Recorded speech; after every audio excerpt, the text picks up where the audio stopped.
L'Australie est un pays de l'hémisphère sud, dont la superficie couvre la plus grande partie de l'Océanie. En plus de l'île éponyme, l'Australie comprend également la Tasmanie, ainsi que d'autres îles des océans austral, Pacifique et Indien. Les nations voisines comprennent notamment l'Indonésie, le Timor oriental, et la Papouasie-Nouvelle-Guinée, au nord, les îles Salomon, le Vanuatu, et le territoire français de Nouvelle-Calédonie, au nord-est, la Nouvelle-Zélande au sud-est, ainsi que le territoire français des îles Kerguelen, à l'ouest des îles australiennes Heard et McDonald. Peuplée depuis plus de 50 000 ans par les aborigènes, l'île continent d'Australie est visitée de manière sporadique, notamment par des pêcheurs venus du nord, puis par des marins néerlandais. À partir du XVIIe siècle, explorateurs et marchands européens reconnaîtront les côtes, mais ce n'est qu'en 1770 que la moitié orientale de l'île est officiellement revendiquée par la Grande-Bretagne, et le 26 janvier 1788, jour de la fête nationale australienne, qu'est fondée la colonie pénitentiaire de Nouvelle-Galles du Sud. 5 autres colonies largement autonomes sont fondées dans le courant du XIXe siècle, à mesure que la population augmente, et que de nouveaux territoires sont explorés. Le 1er janvier 1901, les 6 colonies se fédèrent, et forment le Commonwealth d'Australie. Depuis son indépendance, l'Australie conserve un système politique stable de type démocratie libérale, et reste une monarchie parlementaire, membre du Commonwealth des Nations. La langue nationale est l'anglais, et la monnaie le dollar australien. Sa capitale est Canberra, située dans le territoire de la capitale australienne. Sa population, estimée à 25 200 000 habitants en décembre 2018, est principalement concentrée dans les grandes villes côtières de Sydney, Melbourne, Brisbane, Perth et Adélaïde. Depuis l'an 2000, l'Australie est classée par le PNUD, deuxième pays le plus développé au monde, après la Norvège. En 2015, le pays est le 7e émetteur de gaz à effet de serre, par habitant. L'émeu est l'oiseau national de l'Australie, et le kangourou est l'animal national. Le pays compte plus de 500 parcs nationaux, record dans le monde. Le nom Australie provient du mot latin austerli, du sud, austral.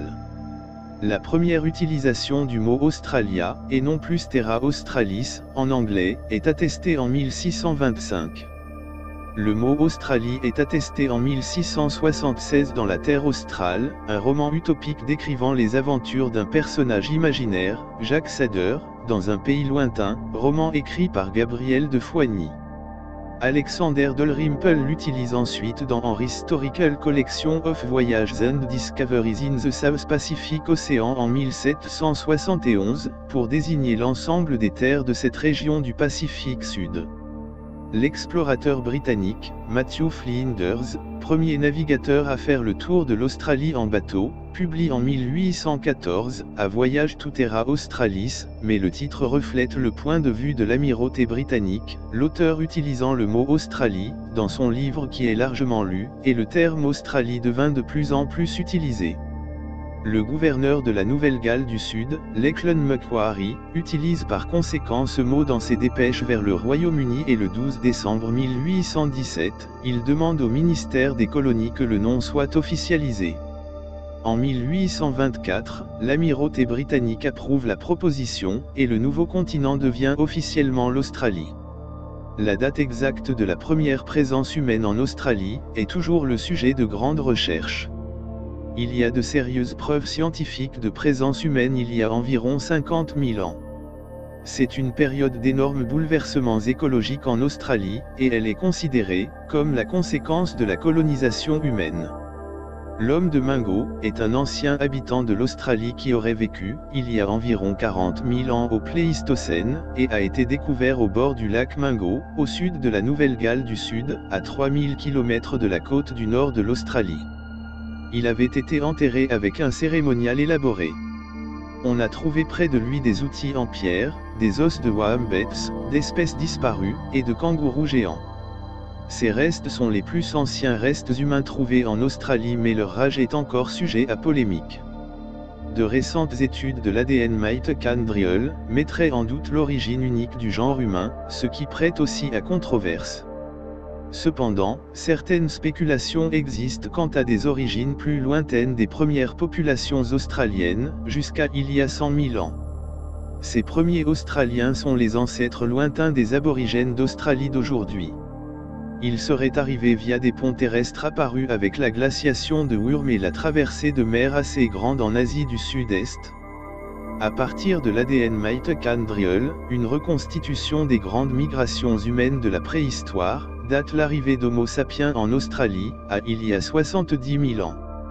Il existe de nombreuses espèces de plantes et animaux communs à l'Australie, la Papouasie-Nouvelle-Guinée, et quelques îles indonésiennes, ce qui laisse à penser qu'il devait exister des ponts terrestres entre ces pays. Ils se seraient fermés lorsque les mers sont montées.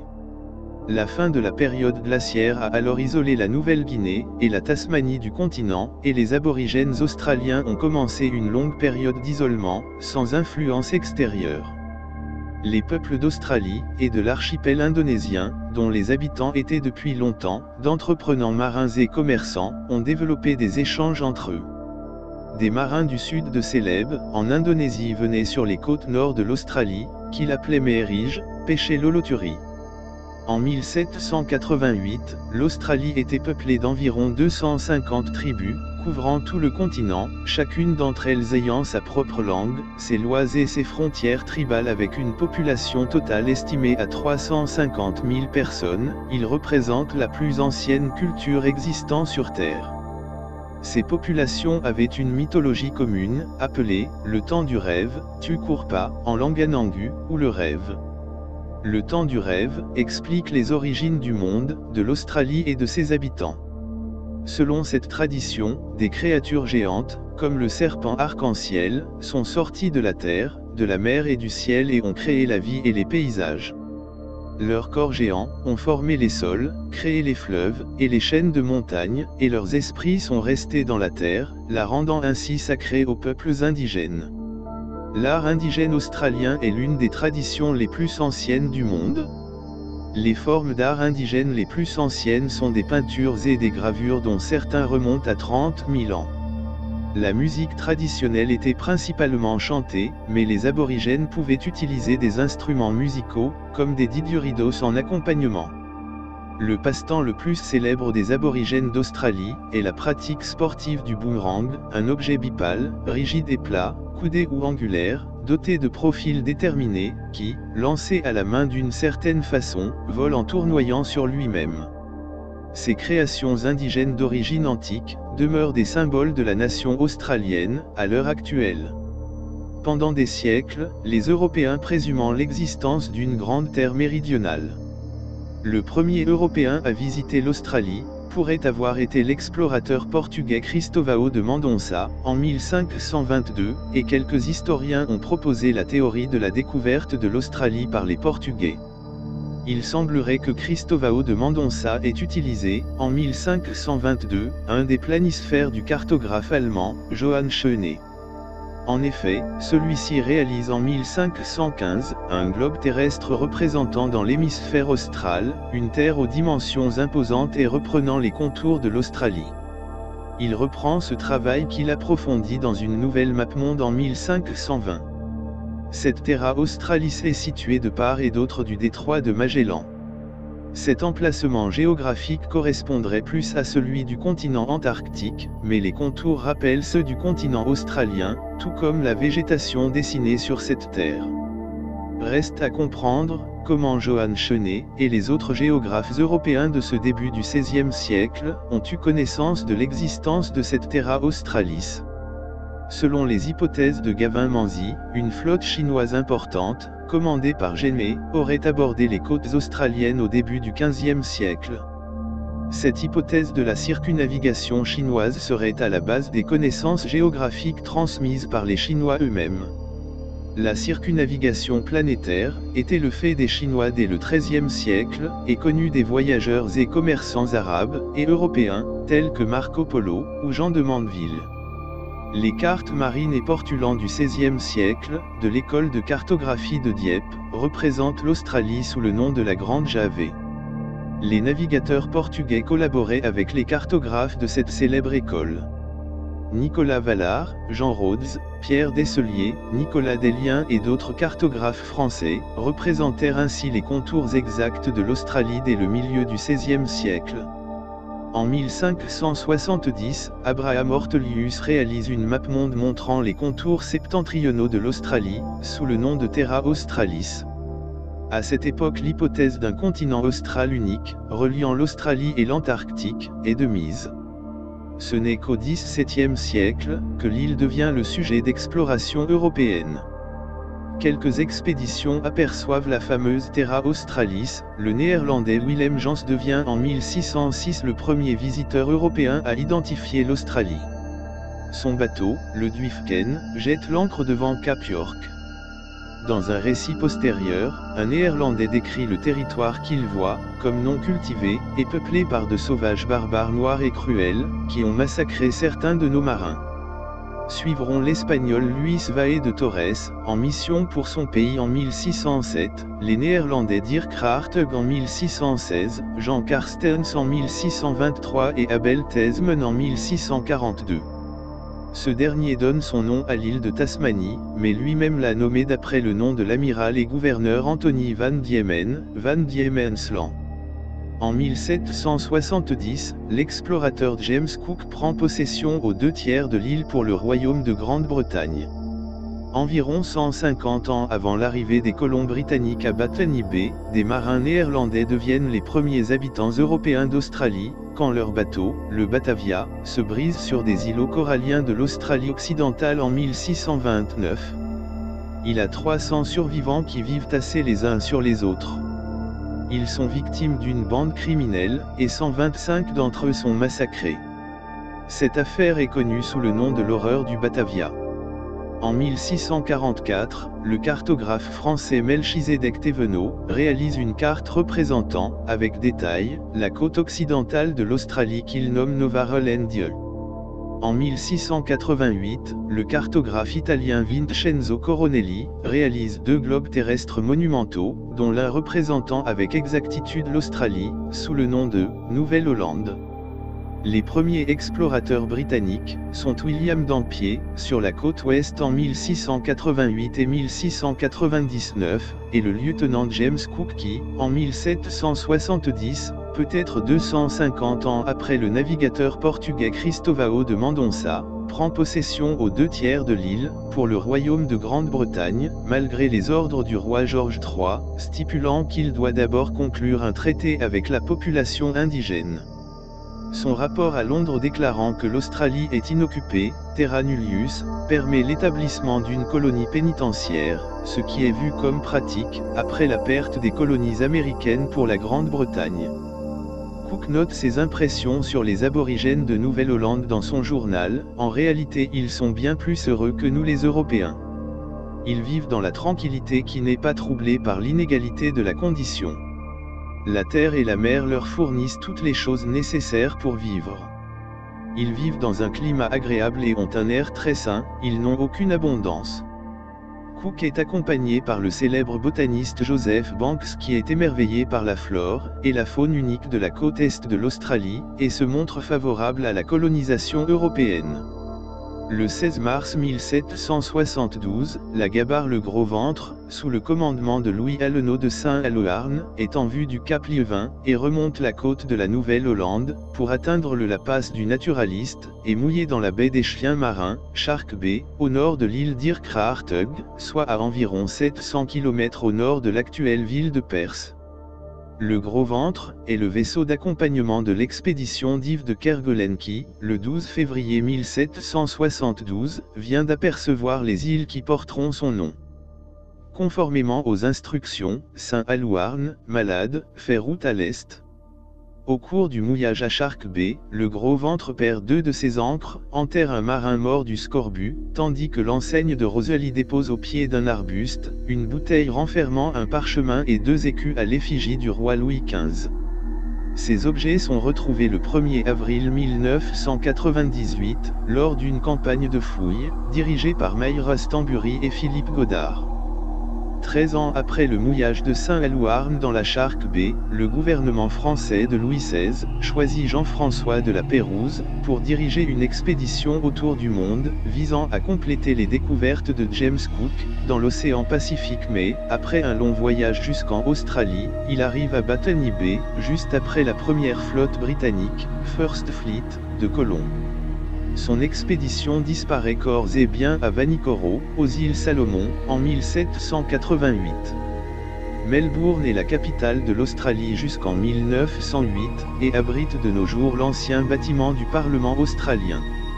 La colonisation britannique de la Nouvelle-Galles du Sud commence par la fondation d'un camp pénitentiaire de 1030 personnes, avec 736 prisonniers, à Port Jackson, Sydney, par le capitaine Arthur Phillip, le 26 janvier 1788.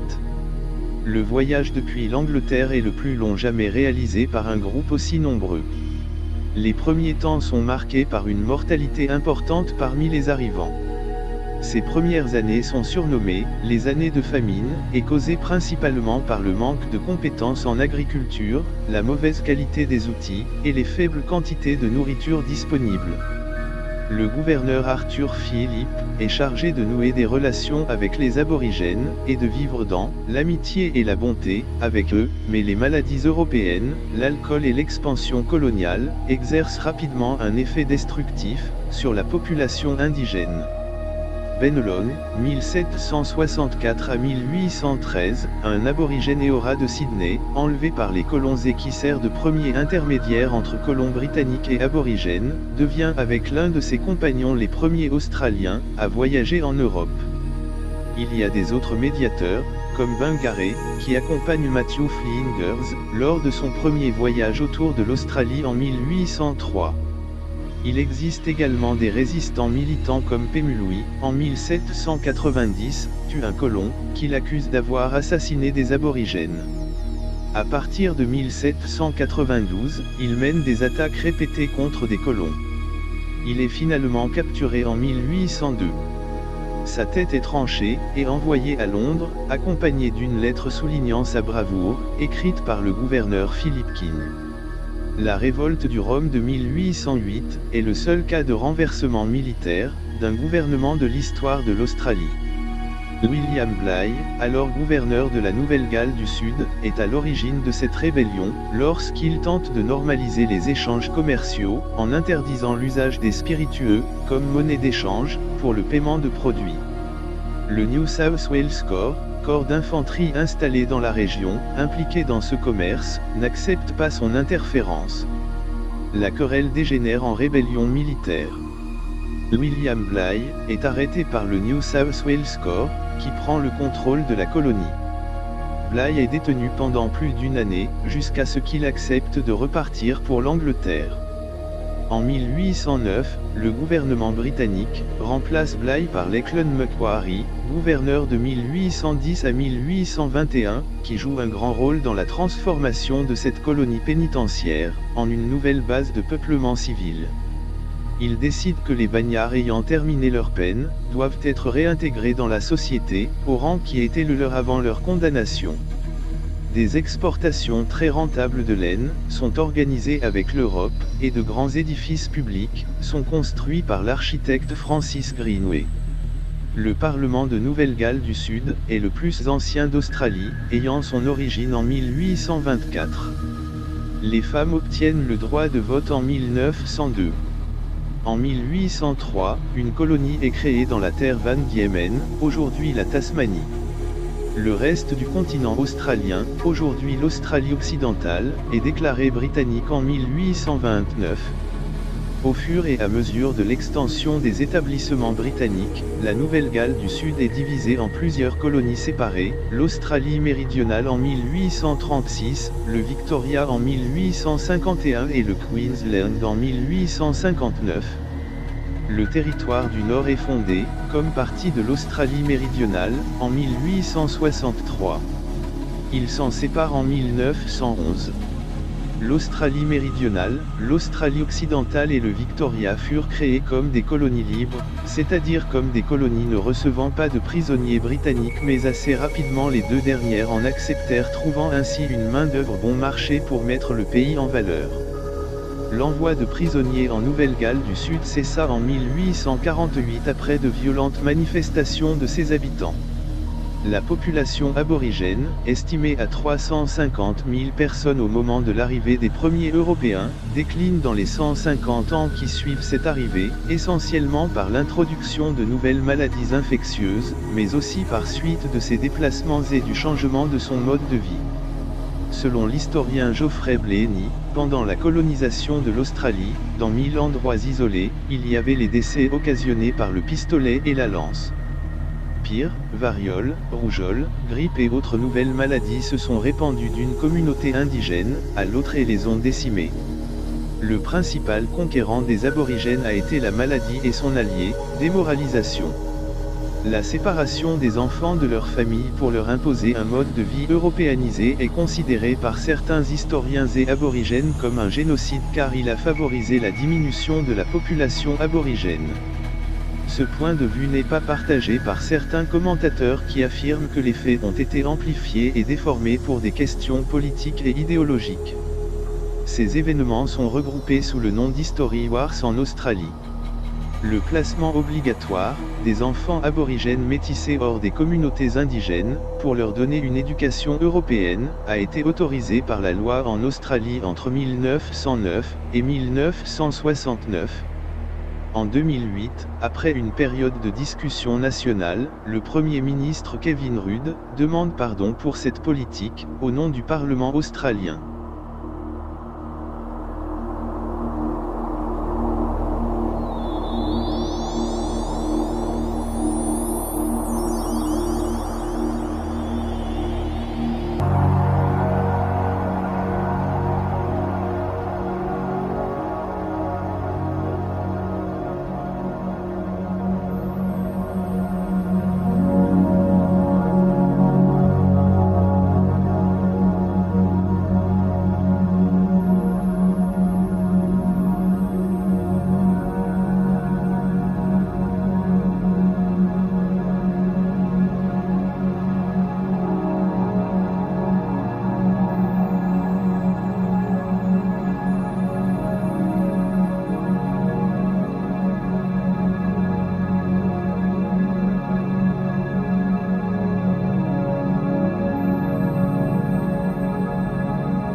sources proviennent notamment de Wikipedia.com, et, selon le cas, du ou des sites concernant le sujet traité par ma vidéo.